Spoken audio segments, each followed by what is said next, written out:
বোয়ালখালীতে বিএনপির ভারপ্রাপ্ত চেয়ারম্যান তারেক রহমানের ঘোষিত রাষ্ট্র কাঠামো মেরামতের ৩১ দফা বাস্তবায়নের লক্ষ্যে বিশাল র্যালি এবং সমাবেশ অনুষ্ঠিত হয়।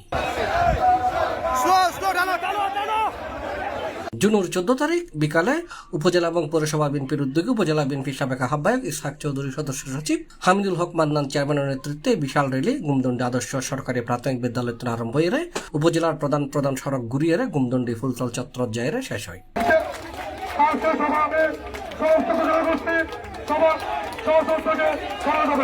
পরে এক সংক্ষিপ্ত সমাবেশ অনুষ্ঠিত হয়। এই সময় এডে উপস্থিত আছেন আলহাজ আজম খান, SM সেলিম, আক্কাস খান, আবু সিদ্দিক, আরিফ চৌধুরী ছুটন, ইঞ্জিনিয়ার SM তারেক, কফিল উদ্দিন, আব্দুল করিম, শেখ মনির উদ্দিন, আফসার উদ্দিন কফিল, সুলাইমান মেম্বার, ইউসুফ, শওকত আলী, আবুল বশর, সাইফুদ্দিন, ইসমাইল, জানে আলম, নজরুল, খালেদ, সাজ্জাদ, আব্দুল মান্নান মনা, সাইমুদ্দিন টিটু, মহসিন খোকন, ইব্রাহিম চৌধুরী মানিক, ইব্রাহিম সহ আরো অনেকেই। আমরা একটা কথা বলতে চাই, আজকে থেকে হুঁশিয়ার করে দিতে চাই, যারা দুঃসময় রাজনীতি করেছেন প্রতিটি ইউনিয়ন প্রতিটি ওয়ার্ড তাদেরকে নিয়ে মূল্যায়ন করতে হবে। একটা কথা সতর্ক করতে চাই, এমন কোন কমিটি চাই না বাংলাদেশ আওয়ামী লীগের যারা রাজনীতি করেছে, যারা হাইব্রিড রাজনীতি করেছে, যারা টঙ্গিতে যাইয়া ফুল দিয়েছে তাদেরকে কমিটিতে এনেছে। আমরা যারা দুঃসময় রাজনীতি করেছি তাদেরকে কমিটিতে যাওয়া হয় নাই।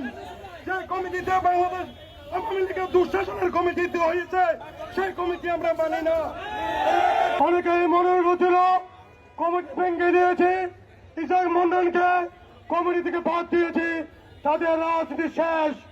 আজকে এই জনসমাবেশ প্রমাণ করেছে অতীতে যারা আমাদের সাথে ছিল, রাজপথে ছিল, সংগ্রাম করেছে, প্রত্যেকটা কর্মী আমাদের সাথে আছে।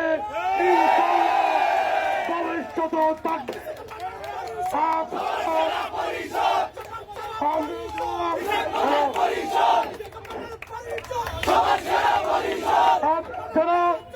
কাছের ঘরে বসে এসির বসে কমিটি দিতে পারবেন, আমাদেরকে বাদ দিয়ে সে কমিটি কাগজ কমিটি হয়, সেই কমিটি রাজপথ কমিটি হয় না।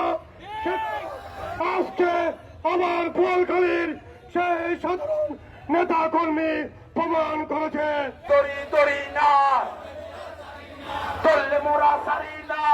C+ TV, Chittagong.